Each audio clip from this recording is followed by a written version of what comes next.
Hey there, this is Ill Factor from beatacademy.com. In this video, I'm going to share with you 5 steps to getting great sounding rap vocals in your productions. Now, the first step to getting great sounding rap vocals, or any vocals for that matter, is to make sure that you're recording at the right levels. One of the biggest mistakes I see when it comes to vocal recording, specifically in the rap genre, is that people tend to record their vocals way too loud and resulting in digital clipping. And that becomes a little bit of a mess because you won't be able to really clean that up in the mixing stage. And when you're recording way too loud, you don't have enough headroom to really bring out and shape the tone of that vocal. So you want to make sure that you're recording your vocals at the correct level. That way you have enough room to process it and get it sounding the way you want at the end of the mix. So, for instance, let's make sure that the average volume of your vocal is living anywhere from -18 or -24. So I'm going to go ahead and track this vocal and take a look at where the vocal is sitting in the recording process. Let me get a throne in a castle so I can feel like stones in a statue. The imagery's affected by the glow, but we ain't dead inside. Tell me why they want to rap you. So you see the vocal kind of peaking a little bit under -12, but average is about around this area. And that's pretty good. This, doesn't always have to be there, but that's the general ballpark of where I want those vocals to fit. And so that makes it easier for me to process down the road.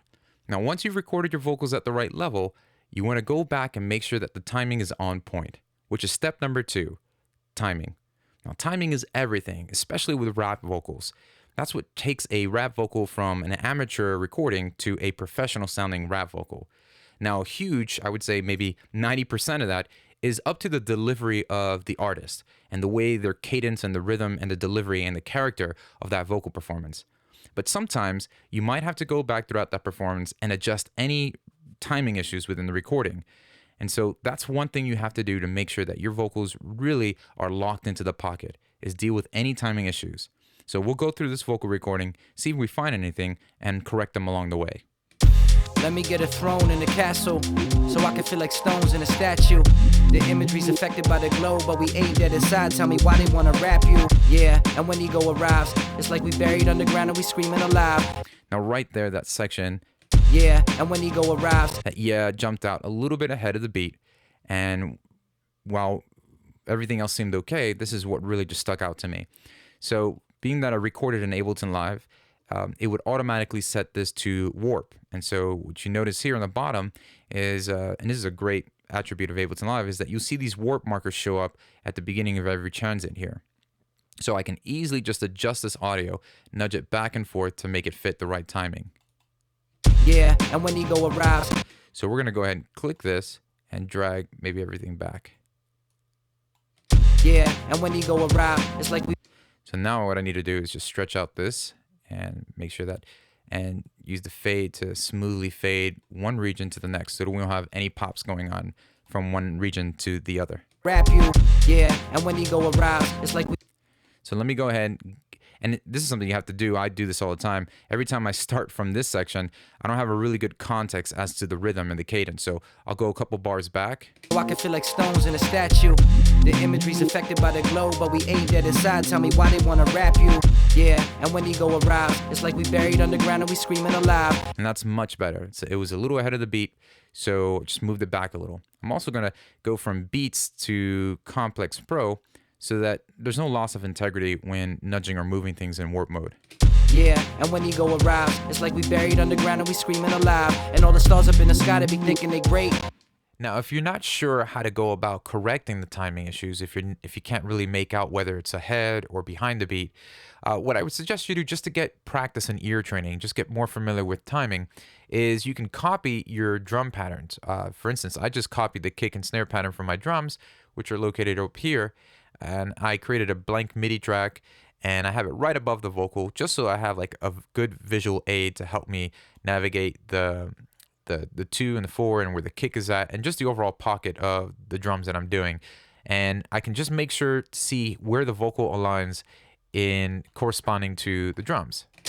Let me get a throne in the castle. So we've got that snare hit, and we've got a little space here with this is on, and what I'm talking about are the accent points. Like certain words are being accented, and are a lot stronger than other words. So you can also just bring in references of other tracks, of other deliveries that really inspire you, and just take note of what's working and how that performer and that artist is nailing their pocket, the rhythm that they're delivering in their cadence. And once you get more tuned to that, once your brain understands that rhythm and that pocket, you'll be able to start recording and getting the timing a lot better, and that'll just become more and more easier for you to understand how to nudge and where to move your vocals so that the timing fits right. Now, the next step to getting great sounding rap vocals would be to shape the tone of your vocals, and we're going to use an EQ for this. So let's go ahead and use the EQ8 in Ableton Live. You can use any stock EQ that you have in your software, and in this one, we're just going to basically just listen to the vocals as they sit with the music first. I tend to just listen to the context, how does it sound with everything else, and then if I need to, I can solo the vocal and take out and be surgical and take out any frequencies that could be troubling or problematic. Fall back to earth is finally when they realize that the only truth they've been living is real lives. So I'm going to start with the low end of the spectrum and then work my way over here. So what I like to do is kind of like start way up here. Now, I'm not saying that you leave it there, would sound like a chipmunk or something. But what I'm doing is I start from here to sweep and clean up the low end, and it's somewhat easier for me to just start from up here in the frequency spectrum and work my way down, as opposed to just going like this. So let's go and try that out. It's finally when they realize that the only truth they've been living is real lies. Yo, they stand still with conviction, like a monument who's having trouble thinking. But when the light fades, that's the only time they ever see the right way.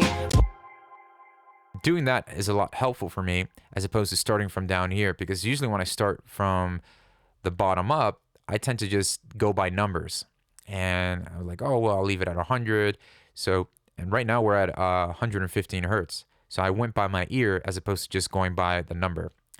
And so we'll do the same thing right here, this next band. Fall back to earth is finally when they realize that the only truth they've been living is real lies. Yo, they stand still with conviction, like a monument who's having trouble thinking. But when the light fades, that's the only time they ever see the right way. When the walls cave in and the statues fall down, maybe that's when everyone will see a slight change. Now, once again, I'm just looking for any of that low mid that can get a little muddy at times. So I'm going to clean that up. And then next we'll just brighten up the vocal. So I'm going to just go to this section here. Earth is finally when they realize that the only truth they've been living is real lies. Yo, they stand still with conviction. Now, instead of going to this next section of the bandwidth, so basically the frequency, instead of like finding something here and boosting it, I tend to just get my bottom covered, the low mid section here, the vocal, and then I just go immediately to the high end here, and that will just add some air and breath to it, and it'll even everything out. Fall back to earth is finally when they realize that the only truth they've been living is real lies. Yo, they stand still with conviction, like a monument who's having trouble thinking. Now let's A-B that and see what we get. Fall back to earth is finally when they realize that the only truth they've been living is real lies. Yo, they stand still with conviction, like a monument who's having trouble thinking. But when the light fades, that's the only time they ever see the right way. When the walls cave in and the statues fall down, maybe that's when everyone will see a slight change. Now, after using a little bit of EQ to shape the tone of the vocal, let's move on to our next step and add a compressor to control the overall dynamics of the performance. So I'm going to use the stock compressor here in Ableton Live.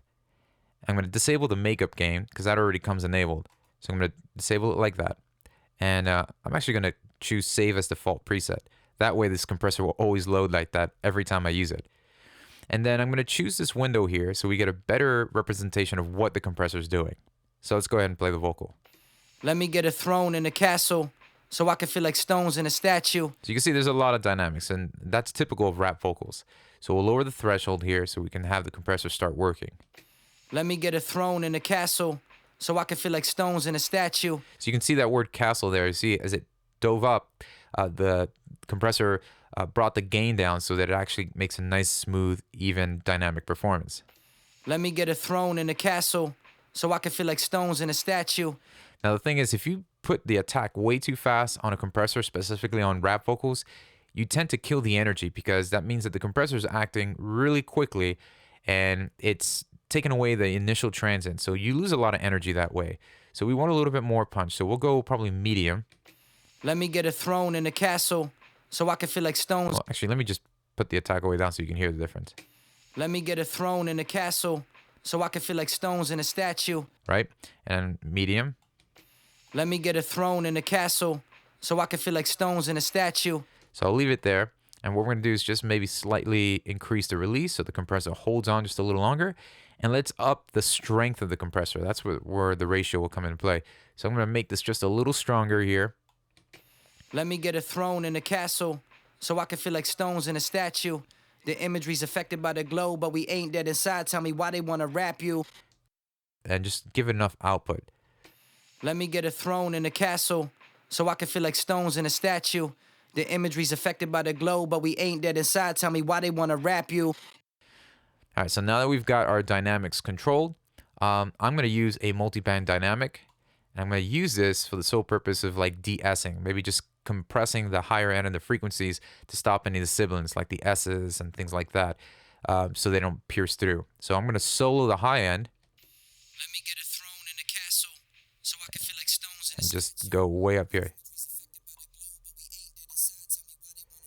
And then what we'll do is just go ahead and above section here, and let's lower the threshold. Let me get a throne in a castle, so I can feel like stones in a statue.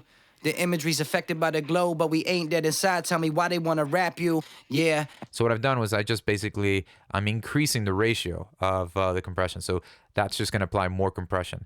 So what I'll do is I'll go drastic, take a lot of the de-essing out, and we'll just bypass the low and the mid. So it's just only affecting the high frequency. Let me get a throne in a castle, so I can feel like stones in a statue. And then go further up. The imagery's affected by the glow, but we ain't dead inside. Tell me why they want to rap you. Yeah, and when ego arrives, it's like we buried underground and we screaming alive. And all the stars up in the sky, they be thinking they great. Now this is without the compression. Let me get a throne in a castle, so I can feel like stones in a statue. The imagery's affected by the glow, but we ain't dead inside. Tell me why they want to rap you. Now the fifth step to getting great sounding rap vocals is effects processing. After you've used your EQ to shape the tone of the vocal and some compression to control the dynamics, you can add some effects so that you can bring some life to your vocals. Now, I tend to not put a lot of reverb on rap vocals, but this is a case-by-case basis. Some rap vocals might need it for more of an effect or drama purposes, to make it sound, farther in the mix, or just maybe for some background or ad-lib stuff. But primarily for the lead rap vocal that's going to be up front, I want it to be nice and a tight performance. So reverbs tend to either be very short, but I tend to use more delays and doublers than reverbs. So let's create a really short delay to add some life to this vocal. So I've got a delay here on the B auxiliary track in Ableton Live, or the return track. And so I'm going to make sure that the dry and wet knob is set all 100% to wet. Now let's send a little bit of that vocal to that effect. Fall back to earth is finally when they realize that So let's make this first delay short. So let's go with 1, which would be a 16th note. Fall back to earth is finally when they realize that the only truth they've been living is realized. And you can dial the feedback up and down, and so the tighter, the smaller the feedback, the much tighter or more of a slapback you're going to get. Fall back to earth is finally when they realize that the only truth they've been living is realized. And what I can do is just dial down the actual send amount. Fall back to earth is finally when they realize. Let me see what that sounds like with the rest of the music. Fall back to earth is finally when they realize that the only truth they've been living is realized. Yeah. Now it's blends in the music really well, so you can notice it. It becomes a drastic difference when you bypass it and when you have it on. Fall back to earth is finally when they realize that the only truth they've been living is realized. Yeah, they stand still with conviction, like a monument who's having trouble thinking. So I can still adjust the timing of it. Right now it's set to sync so that it syncs with the beat of the project. And what we can do is take it off sync and move over to time. Fall back to earth is finally when they realize that the only truth they've been living is realized. So just by adjusting the time of 1 and leaving the right, adjusting the timing of the left and leaving the right where it's at, you get this nice wide, big performance from that delay. Fall back to earth is finally when they realize that the only truth they've been living is realized. Fall back to earth is finally when they realize that the only truth they've been living is realized. Yeah, they stand still with conviction, like a monument who's having trouble thinking. But when the light fades, that's the only time they ever see the right way. So that'll be our first delay. And then what we'll do is we'll create another return track and add another delay that we can kind of tuck away in the back that maybe might be set to every eighth note. So I'm going to right click. Let's create another return track. And here we have a blank return track. Let's just copy that first delay that we created, move that over here. And this one we're going to put back to sync. And now what we're going to do is just create a eighth note delay. So let's listen to that.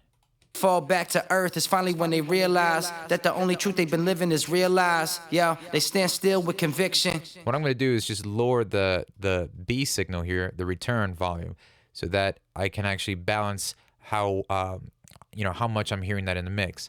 And then what we're going to do with this eighth note delay is we're going to use a compressor, but in this case we're going to have the compressor side chain to the vocal, so that the vocal when performing is up front. And then when he stops performing, stops saying anything, then we can hear the delay. Just that way it doesn't blur up the vocal performance. So let's go and choose sidechain and choose the rap vox, because that's the actual vocal track here. Fall back to earth is finally when they realize. And we're going to lower the threshold and... Fall back to earth is finally when they realize that the only truth they've been living is real lies. Yeah, they stand still with conviction, like a monument who's having trouble thinking. I'm increasing the feedback a little so it's a little longer and it's a lot noticeable, but now... Fall back to earth is finally when they realize that the only truth they've been living is real lies. Yeah, they stand still with conviction. Now here's the difference without the sidechaining.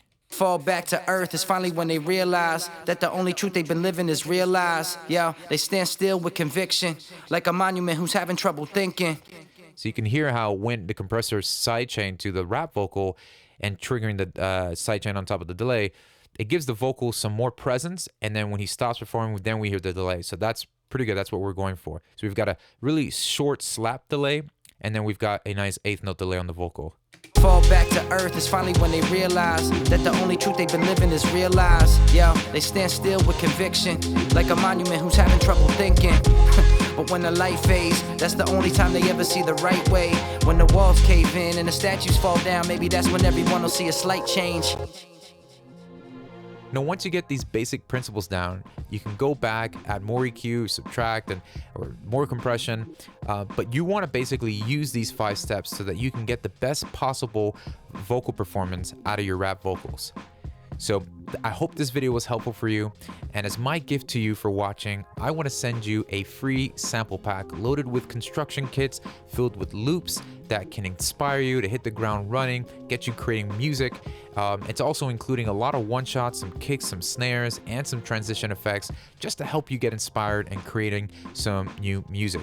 So this is yours absolutely free. And I've included some stuff from my previous projects over the past year. All you got to do is click the link below in the description box. You can also visit www.beatacademy.com/pack. And I'd love to send this to you right away. So once again, thanks for watching. Be sure to subscribe, and I'll see you soon.